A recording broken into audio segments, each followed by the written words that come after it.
कैसे हो दोस्तों, स्वागत है आप सबका हमारे YouTube चैनल MPR टेक के ऊपर। आज के इस वीडियो में हम ये देखेंगे कि ग्रुप नेस्टिंग क्या है और AJDLP स्ट्रेटेजी एक्टिव डायरेक्टरी के अंदर क्या होती है। पिछले दो वीडियोस में हमने देखा कि आप विंडोज सर्वर 2025 के ऊपर शेयर्ड फोल्डर किस तरह से क्रिएट कर सकते हो और उस शेयर्ड फोल्डर के साथ NTFS परमिशन किस तरह से सेट कर सकते हो। उसी टॉपिक को हम आगे ले जाते हैं और यहां पर हम सेटअप करते हैं ग्रुप नेस्टिंग। सबसे पहले समझ लेते हैं कि ग्रुप नेस्टिंग होता क्या है।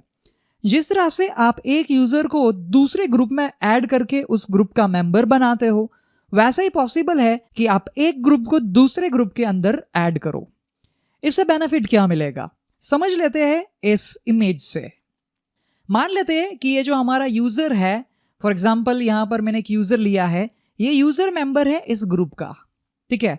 तो ये यूजर ग्रुप ए का मेंबर है और यहां पर दूसरा सेटअप हमारा ये है कि जो हमारे पास ग्रुप बी है, उस ग्रुप बी को हमारे पास यहां पर जो रिसोर्स रखा है उसके ऊपर रीड लेवल की परमिशन है, ठीक है। अगर ये यूजर इस रिसोर्स को एक्सेस करने के लिए जाता है तो वो एक्सेस नहीं कर पाएगा। क्यों? क्योंकि उस रिसोर्सेज के ऊपर सिर्फ और सिर्फ ग्रुप बी को परमिशन है और यूजर ग्रुप बी का मेंबर नहीं है। तो इस केस में हम कुछ ऐसा सेटअप कर सकते हैं, जो हमारा ग्रुप ए है उसको हम एज अ मेंबर ऐड करें ग्रुप बी में। इससे होगा ये कि जो ग्रुप बी को जो परमिशन है इस रिसोर्सेज के ऊपर, वो सारी परमिशन हमें मिल जाएगी इस यूजर के ऊपर। क्यों? क्योंकि जब भी रिसोर्सेज को यूजर एक्सेस करने के लिए जाएगा तो उसकी परमिशंस चेक होगी, परमिशंस में एंट्री होगी ग्रुप बी की, तो जितने भी ग्रुप बी के मेंबर है उनको वो रीड परमिशन मिल जाएगी। अब ग्रुप बी का मेंबर ग्रुप ए भी है तो ग्रुप ए को भी रीड परमिशन मिलेगी और ग्रुप ए का मेंबर ये हमारा यूजर है, इसलिए उस यूजर को भी वो परमिशन रीड वाली मिल जाएगी। ये जो पूरी प्रोसेस है उसे हम जनरली बोलते हैं ग्रुप नेस्टिंग। आपको सिंपली इतना याद रखना है कि जब भी आप एक ग्रुप को दूसरे ग्रुप में एज अ मेंबर ऐड करते हो तो ये जो प्रोसेस है उसे हम बोलते हैं ग्रुप नेस्टिंग, ठीक है। अब क्वेश्चन ये है कि ग्रुप नेस्टिंग तो समझ में आया, बट हम ग्रुप नेस्टिंग क्यों यूज करें? उसका रीजन है NTFS परमिशन का सेटअप। पिछले वीडियो में जो हमने प्रोसेस देखी NTFS परमिशन सेट करने की, वो काफी इजी है। बट मान लेते कि जब भी ऑन द वे आपको इस परमिशन को थोड़ा बहुत मॉडिफाई करना होगा, तब क्या आप करेंगे? तो हर बार आप मैन्युअली एक एंट्री को मॉडिफाई करने नहीं जाएंगे, क्योंकि अगर आप उस एंट्री को मॉडिफाई करोगे तो उस फोल्डर के अंदर जितने भी सब फोल्डर्स या चाइल्ड ऑब्जेक्ट्स आपने क्रिएट करके रखे हैं, फाइल्स फोल्डर्स, उन सब पे वो NTFS परमिशन भी होती है। तो उसके बारे में आप क्या करोगे? तो इसीलिए जब भी आप ऐसी परमिशंस और ये सारी चीजें सेट करने वाले हो, उसके लिए आपको प्रॉपरली ग्रुप नेस्टिंग सेटअप करना है और एक बार सोच लेना है कि कौन सी परमिशंस कब कहां कैसे रिक्वायर्ड है और उसी हिसाब से आपको ग्रुप बनाना है। इसके लिए माइक्रोसॉफ्ट की एक स्ट्रेटेजी है जिसे हम बोलते हैं AJDLP। मैं यहां पर लिख रहा हूं, नोटपैड हम ओपन कर लेते हैं एक बार और नोटपैड में टाइप करता हूं AJDLP। अब ये इसका मीनिंग क्या है?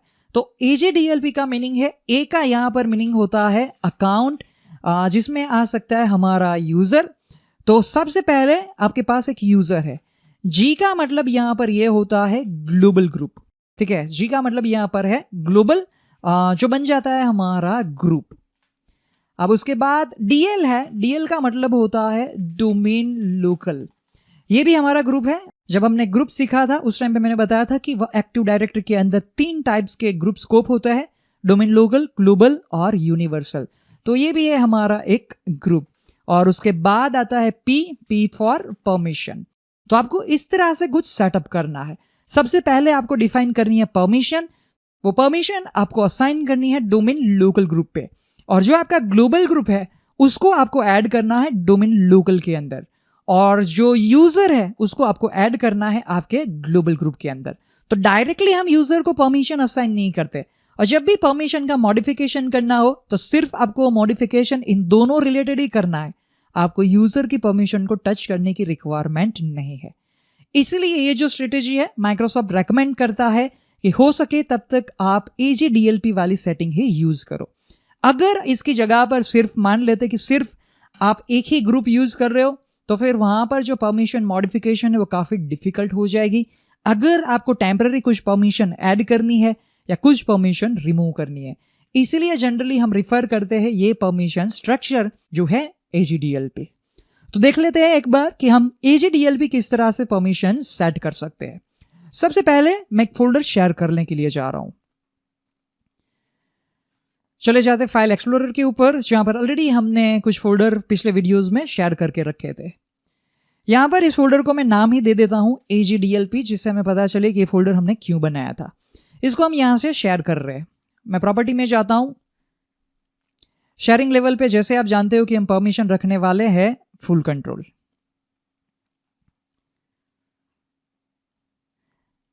अभी के लिए मैं NTFS परमिशन सेट नहीं कर रहा हूं। क्यों? क्योंकि हमें ग्रुप बनाना भी बाकी है। हमारे पास ग्लोबल ग्रुप है, मैं इसकी मेंबरशिप रिमूव कर देता हूं। दोनों को यूजर को यहां से रिमूव कर रहा हूं, ठीक है। सो हमारे पास यूजर है, ग्लोबल ग्रुप है, एक और हम डोमेन लोकल ग्रुप बना लेते हैं।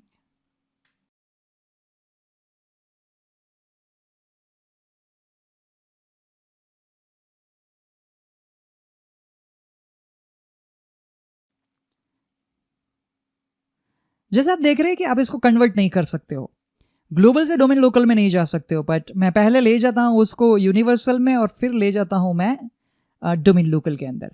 परफेक्ट, हमारा ग्रुप बन चुका है जो है सिक्योरिटी ग्रुप। अब ये जो हमारे दोनों यूजर है उसको मैं ऐड कर रहा हूं हमारे सिक्योरिटी एडमिन ग्रुप के अंदर। ओके, अब ऐड कर देते हैं हमारे सिक्योरिटी एडमिन्स ग्लोबल ग्रुप के अंदर, ठीक है। ओके देते हैं, चेक कर लेते हैं एक बार सिक्योरिटी एडमिन्स जो हमारा ग्लोबल ग्रुप है। यहां पर मैं G ऐड कर देता हूं जिससे कंफ्यूजन ना हो नेक्स्ट टाइम। ओके, सो दोनों जो यूजर्स है वो मेंबर हो चुके हैं ग्लोबल ग्रुप के। एक बार देख लेते हैं, हम कंफर्म कर लेते हैं। अकाउंट को हमने ऐड कर दिया है ग्लोबल ग्रुप में, और परमिशन के लिए हम जा रहे हैं। अब हमारे पास डोमेन लोकल ग्रुप है। चले जाते हैं हम हमारे फोल्डर के ऊपर, जहां पर हम प्रॉपर्टीज में जाते हैं। जैसे मैंने आपको बताया कि शेयरिंग लेवल पे हमने फुल परमिशन फुल कंट्रोल दिया हुआ है एवरीवन को। अब NTFS लेवल पे हम जा रहे हैं एडवांस परमिशन सेट करने के लिए। याद रहे, मैं सर्वर मैनेजर भी यूज कर सकता था इस फोल्डर को शेयर करने के लिए, बट दूसरी मेथड से भी हम NTFS परमिशन को मॉडिफाई कर सकते हैं, वो मैं आपको दिखाना चाहता हूँ। सबसे पहले इनहेरिटेंस को डिसेबल कर देंगे, दोनों यूजर्स की एंट्री को हम रिमूव कर देंगे। अब ऐड करने के लिए जा रहे हैं हमारे डोमेन लोकल ग्रुप, जो हमारे केस में है security admin DL domain local group, ठीक है। इसको सेम परमिशन हम सेट करना चाहते हैं। एडवांस परमिशन में जाते हैं और यहां से ऐड कर देते हैं क्रिएट फोल्डर वाली। सिर्फ और सिर्फ दिस फोल्डर पे ये परमिशन असाइन होगी, ठीक है। एक और परमिशन मैं यहां पर ऐड करने के लिए जा रहा हूं वापस डोमेन लोकल को, बट वो बाद में ऐड करेंगे, चलो ना, ठीक है। सेम परमिशन पिछले वीडियो जैसे ही हमने यहां पर सेट कर दी है। परफेक्ट, अभी हमने ग्लोबल ग्रुप को इस डोमेन लोकल ग्रुप में ऐड नहीं किया हुआ है, तो वो हम बाद में चेक करेंगे। सबसे पहले हम चले जाते हैं हमारे क्लाइंट कंप्यूटर के ऊपर, जहां पर हम लॉग इन करते हैं अंकित कंसारा के क्रेडेंशियल से। अब तक हमने क्या किया है, तो अंकित कंसारा जो है वो करंटली, यहां पर मैं नाम लिख देता हूं अंकित, जो है वो करंटली मेंबर है हमारे सिक्योरिटी एडमिन ग्रुप का, जो है हमारा ग्लोबल ग्रुप।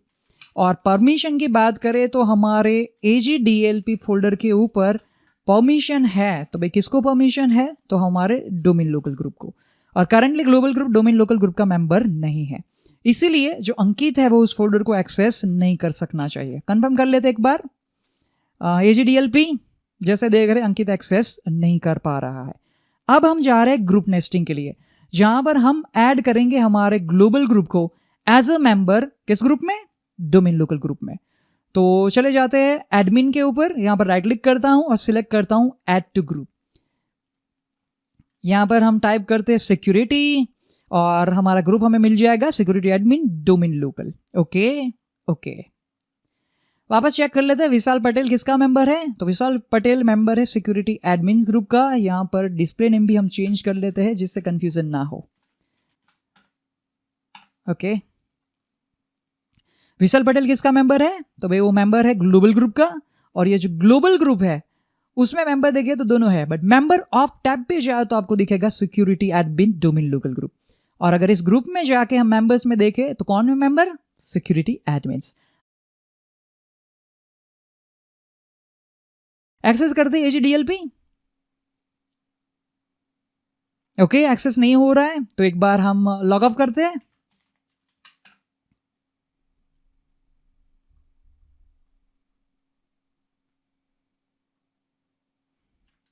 वापस हम लॉग इन करने के लिए जा रहे हैं हमारे यूजर अंकित कंसारा के अकाउंट से।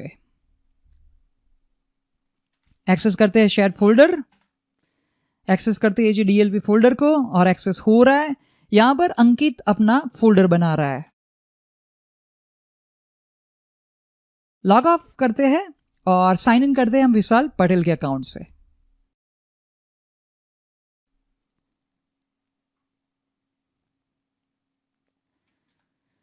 ओके, अब की बार हम लॉग इन कर रहे हैं विशाल पटेल के अकाउंट से। याद रहे हमने एक्सेस बेस्ड इन्यूमरेशन अनेबल नहीं किया हुआ है इस फोल्डर के ऊपर, तो विशाल पटेल को जो फोल्डर है अंकित वाला वो दिखना चाहिए। चेक कर लेते हैं AGDLP के अंदर अंकित वाला फोल्डर दिख रहा है, क्योंकि अभी हमने एक्सेस बेस्ड इन्यूमरेशन अनेबल नहीं किया हुआ है। ठीक है, अगर विशाल एक्सेस करने की ट्राई कर अंकित के फोल्डर को तो एक्सेस नहीं होगा। ठीक है, क्यों? क्योंकि वहां पर उसको परमिशन नहीं है। तो अगर आप लेटर ऑन परमिशन को मॉडिफाई करने के लिए जाए तो फिर वहां पर आपको वापस चले जाना है फोल्डर के ऊपर, और जो हमारे फोल्डर है उसकी प्रॉपर्टीज में मैं जा रहा हूं। अब की बार हम परमिशन देना चाहते हैं कि जो भी ग्रुप मेंबर्स है उनको दूसरे यूजर्स के इंडिविजुअल फोल्डर के ऊपर रीड परमिशन का होना जरूरी है। तो उस केस में हम वापस सिक्योरिटी परमिशन असाइन करेंगे, सिलेक्ट कर लेते हैं डोमेन लोकल, ओके देते हैं, और अब की बार हम यहां से परमिशन रीड वाली रख रहे हैं, बट अप्लाइज टू में हम चेंज करके यहां पे सेट करते हैं सब फोल्डर्स एंड फाइल्स ओनली। ठीक है, क्लिक करते हैं अप्लाई, ओके, और एंट्री वहां पर आपको एक ही दिखेगी, बट अगर आप एडवांस में जाएंगे तो आपको दोनों एंट्री वहां पर मिलने वाली है। ओके, विशाल पटेल से ऑलरेडी हम साइन इन है, तो हम यहां पर एक नया फोल्डर क्रिएट कर रहे हैं अब की बार, और जिसे मैं नाम दे देता हूं विशाल, और उसके अंदर हम एक टेक्स्ट फाइल बनाते हैं और उसके अंदर मैं ऐड कर देता हूं हाई, नाम भी लिख देते हैं अंकित। ठीक है, सेव करते हैं, क्लोज कर देते हैं। अब मैं साइन आउट कर लेता हूं। याद रहे हमने परमिशन की एक और एंट्री ऐड की है जहां पर सिक्योरिटी एडमिन्स ग्रुप को हमने रीड करने की अब परमिशन दी हुई है।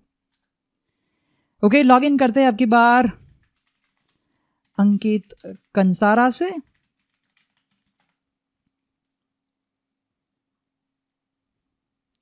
फोल्डर को एक्सेस कर लेते हैं, AGDLP वाला, विशाल वाला फोल्डर उसे दिखेगा।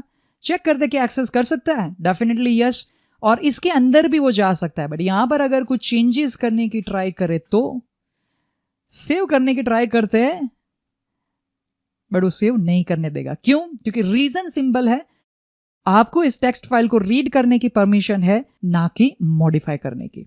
और अगर विशाल के फोल्डर में अंकित अपना एक नया फोल्डर क्रिएट करना चाहे तो भी नहीं हो सकता। क्यों? क्योंकि आपने उसके ऊपर परमिशन दी है रीड ओनली। तो इस तरह से आप विंडोज सर्वर 2025 के अंदर ग्रुप नेस्टिंग और AGDLP का यूज करके NTFS परमिशन भी सेट कर सकते हो। अब मान लेते हैं कि आपको ऐसी रिक्वायरमेंट आई है कि जो रीड ओनली परमिशन आपने असाइन की थी उसकी जरूरत नहीं है, तो सिंपली आपको कुछ नहीं करना है, फोल्डर के प्रॉपर्टीज में जाना है, सिक्योरिटी पे जाना है, एडवांस में जाना है, और जो एंट्री आपने यहां पर ऐड की थी रीड एंड एग्जीक्यूट वाली उसे रिमूव कर देना है। That's it. ठीक है, अब जो यूजर है वो एक दूसरे के फोल्डर को एक्सेस नहीं कर सकते हैं। सो इस तरह से हम विंडोज सर्वर 2025 के अंदर ग्रुप नेस्टिंग और AGDLP स्ट्रेटेजी का यूज करके एडवांस NTFS परमिशंस सेट कर सकते हैं। इस वीडियो के लिए इतना ही, मिलते हैं नेक्स्ट वीडियो में। तब तक देखते रहिए हमारा यूट्यूब चैनल MPR Tech, ऐसे विंडोज सर्वर और एक्टिव डायरेक्टरी रिलेटेड वीडियोस के लिए।